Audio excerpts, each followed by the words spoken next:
Glad to have you with us on this weekend for the Miami Book Festival. We're here at the campus of Miami-Dade College, and the C-SPAN bus is here on site, and it's been serving as our studio throughout these 2 days this weekend. And we are going to present you our final author call-in program. Hooman Majd is with us. His book is called The Ayatollah Begs to Differ, and he's here with us on our set to talk to us about Iran and U.S.-Iranian relations. You've been writing about your home country, I guess fair to call it your home country as an Iranian-American, yeah? One of my home countries, yeah. For a long time. What was the deciding factor to put it into a book at this point? It was really about, I came to the conclusion that there were many books on Iran written by many different kinds of people, Iranian Americans, also American reporters. Two kinds of books, memoirs or history books, and then the policy books written by mostly American journalists. And I felt like none of these books had really addressed the issue of who the Iranian people are today, how they came to be the way that they are today.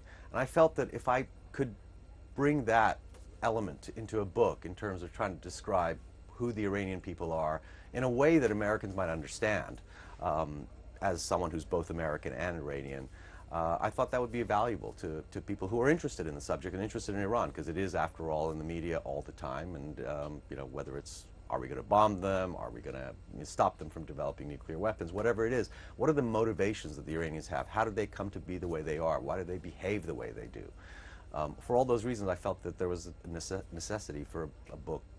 What are some of the largest stereotypes that Americans as a whole hold about Iranians, and why are they stereotypes? Well, the stereotypes are natural in any country. There are stereotypes that Iranians hold with respect to Americans, and in any country in the world there are always stereotypes about other people that we don't know very well. What are those stereotypes? Well, we tend to think, because what we see in the media, we tend to think of Iranians as very anti-American, absolutely intent on destroying Israel, anti-Semitic, just our enemy ever since the revolution, Islamic fundamentalism, intolerant of other faiths, intolerant of other opinion. We think of it as a dictatorship. All those things are stereotypes that have always some element of truth. Every stereotype does have some element of truth. But imagine, if you will, if you were living in another country and all you ever saw of the United States was the policies of George W. Bush, for example, and American, the murder rate on the streets of America in certain cities, for example, race issues, stuff like that, which was the way the Soviet Union used to portray the United States. You would have a very wrong impression of what America's all about. And the same is true of Iran. I mean, what we see of Iran tends to be little snippets. We see the president of Iran with his inflammatory rhetoric, and then we see rallies in Tehran where people are chanting death to America. We read the news, we read of Iranian politicians saying things about American imperialism and Israel as a cesspool and stuff like that. Well, we get an impression that this is a country that's a very dangerous country. And it's all stereotypical.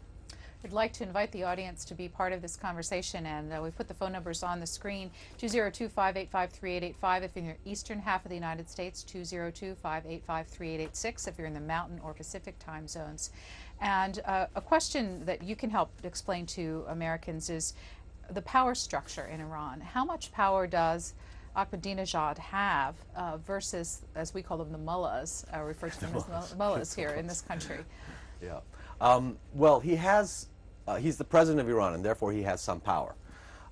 He has executive power. He manages the country. That's what he's supposed to do. He doesn't have, unlike our president, he is not the commander-in-chief of the armed forces. Therefore, he does not have control over the military whatsoever. He cannot go to war. He has no authority to wage war. He doesn't appoint the defense minister. He's not in charge of the Revolutionary Guards we hear so much about, the scary Revolutionary Guards. All that is controlled by the supreme leader. Even with foreign policy, the president does not set foreign policy. He executes it. The foreign policy is set by the supreme leader, who is right now Ayatollah Ali Khamenei, only the second ever supreme leader in Iran. But he executes it. Now, that doesn't mean that he has no influence with the supreme leader. Every president will have influence with the supreme leader. The supreme leader listens to all kinds of people, all kinds of advisors, including the president. So he has some power in that regard. But that he, for example, cannot go to the Supreme Leader one day and say, you know, I really want to start a war with Israel, and I'm going to do that. And he just doesn't have that authority, even if he wanted to. He could go and try to persuade the Supreme Leader, but it's very unlikely because the Supreme Leader has to listen, or doesn't have to, but he listens to all kinds of other people and makes his own judgments in terms of what the foreign policy of Iran is going to be, what its military policy is going to be. All that is in the Supreme Leader's territory, not in the President's. So he's much weaker than we can imagine, but we shouldn't oversimplify it either and say, well, he has no power, which is what we did when Khatami was president. When former President Khatami was president, the Clinton administration said, well, you know, yeah, he's a nice guy, but he's not really in charge.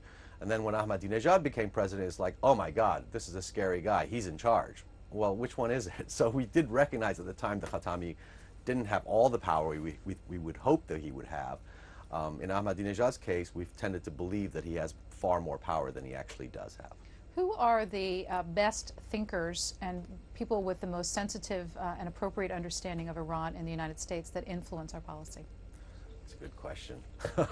I really don't know. I don't know the answer to that because I have yet to see, I'm not trying to denigrate anyone, but I have yet to see any really coherent analysis of Iran by anyone inside government.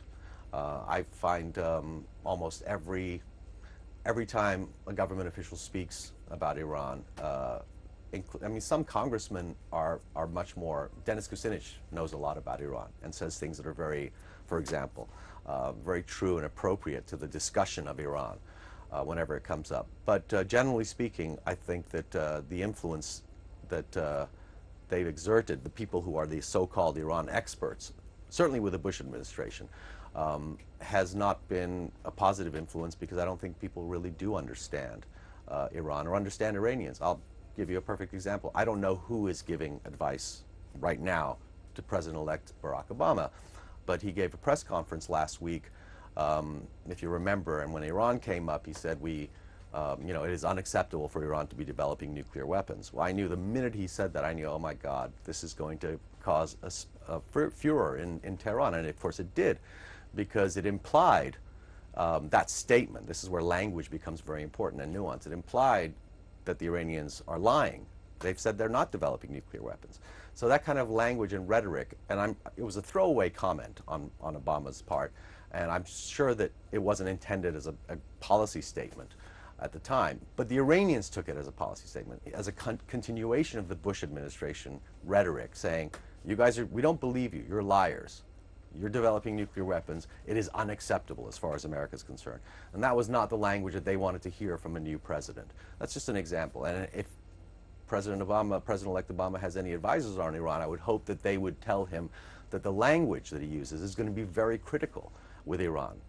And Iranians are, I mean, President Ahmadinejad 3 days later said, you know, anybody who uses rude language with us will be met with a, you know, slap in the face and things like that. So it's all about language for them. Not all about, but it's a lot about language. I'm sure you've read much of the open source material from the CIA. Mm-hmm. How good a job do they have? How much of a handle do they have on the situation in Iran? In my opinion, not very good.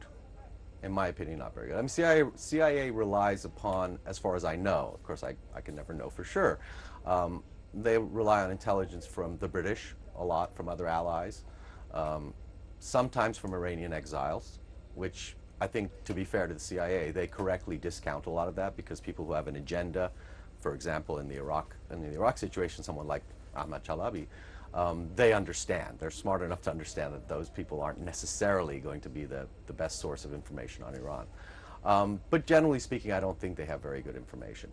The Mossad, the Israeli intelligence services, do have very good information on Iran and do understand Iran very, very well.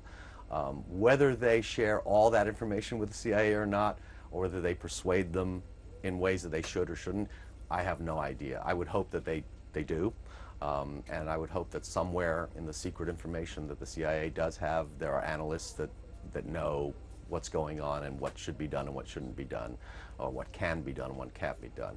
But the CIA itself, I don't think has very good assets. I mean, they've admitted they don't have very good assets on the ground.